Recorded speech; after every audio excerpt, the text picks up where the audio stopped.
We would like to introduce the efficiency of stratified sampling.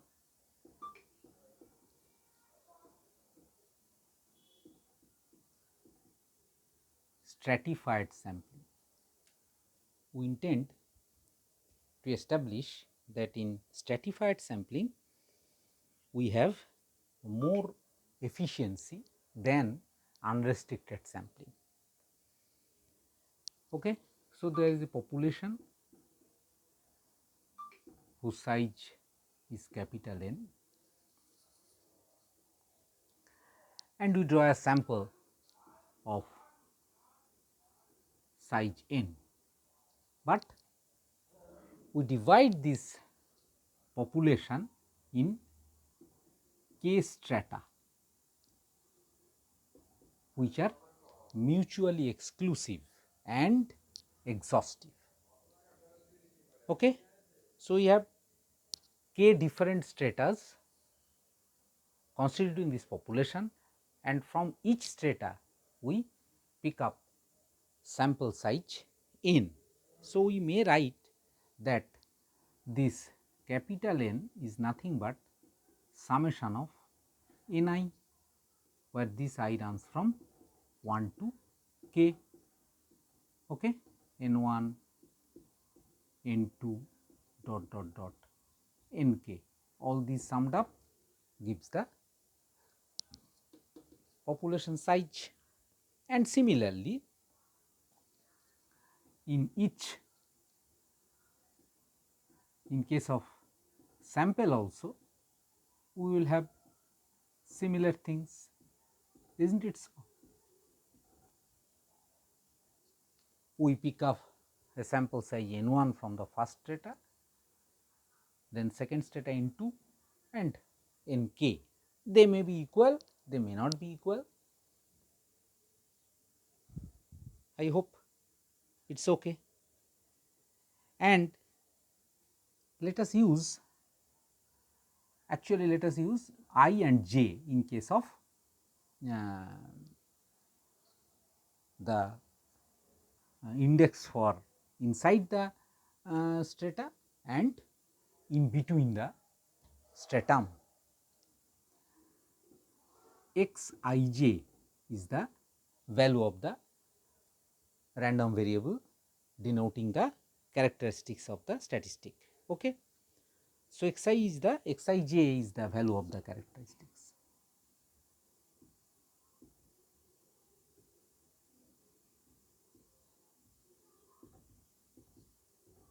Okay.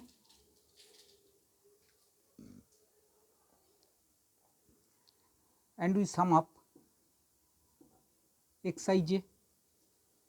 So, then since there are two index I and j, we would like to say that this I runs from 1 to k and this j runs from 1 to n to give the mean value of the characteristic. Is it okay? Is it okay? I hope so, because this j runs, sorry, this is 1 to capital N, because capital N is the sample size. So, this runs from j runs from 1 to capital N and I runs from 1 to capital K, and when this is divided by capital N, we have the mean of the values of these characteristics x I j.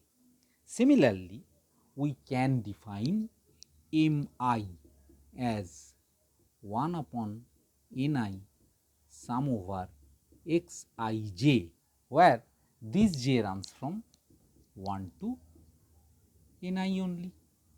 So, this defines the mean of the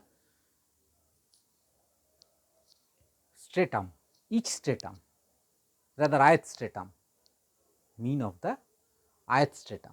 and this is the mean of the total population. I hope I have been able to clarify this.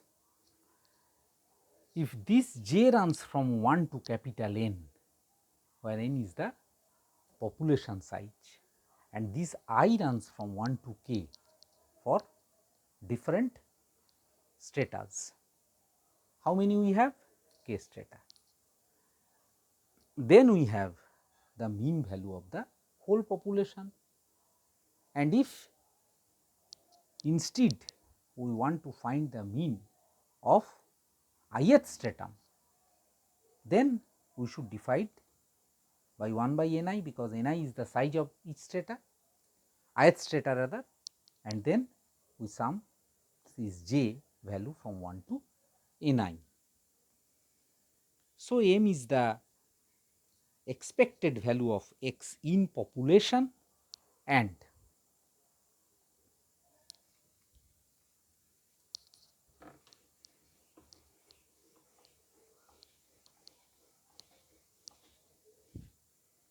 so we may say that m is the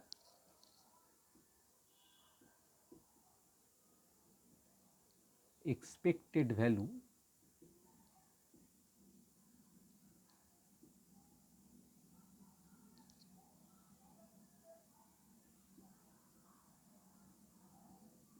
of the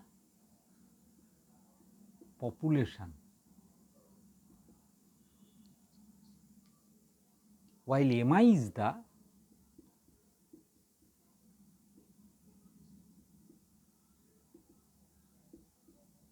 expected value of ith strata.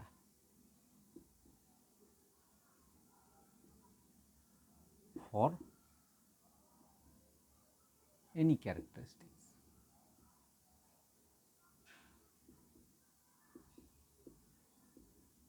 Okay.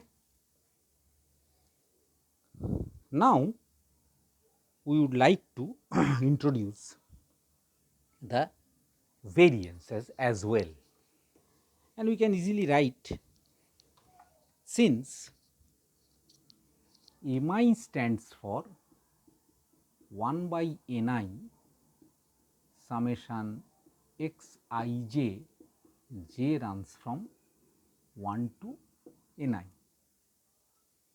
This is the value of the expected value of the mean in ith strata. How many elements are there? Ni, and we sum up the value of the characteristics for j equal to 1 to Ni. So, what will be sigma I square? This is the variance of the ith strata. This is defined to be the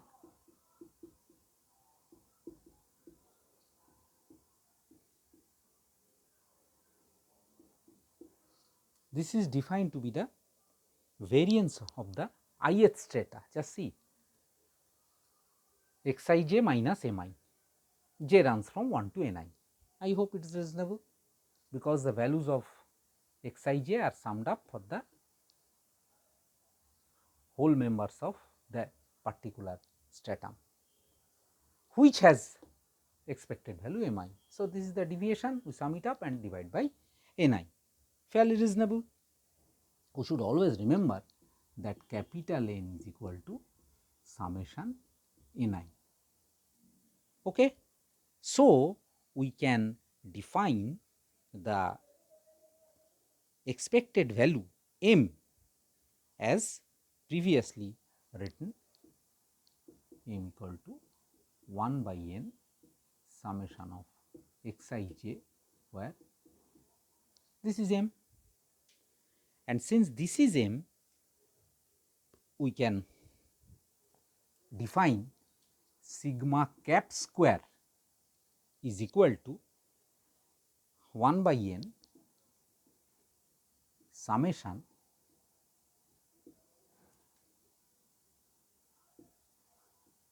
mi minus m whole square, where I runs from 1 to k. Is it clear? Here we should multiply with ni. Here we should multiply with ni. Why this ni will come? Because mi is the mean of ith stratum and m is the mean of the whole population. So, we take the difference, and what is the total population of the ith strata? That is ni. So, this is the weighted average of each strata when summed over the whole population, and so we should divide it with summation ni, which is nothing but, and here we are summing for 1 to k, because I is the index which defines the stratum. Okay. So, sigma cap square is defined to be the variance of mi between, this is the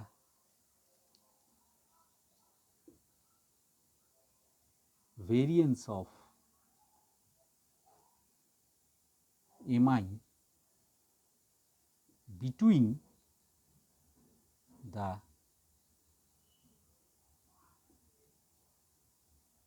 stratum. Okay. And this is the variance of ith stratum.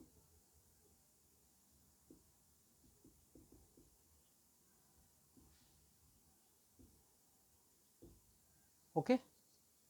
So, we have sigma I square and sigma cap square, as one being the variance of ith stratum and another is the variance between the stratums. Now, we will move on to define the variance of the whole population.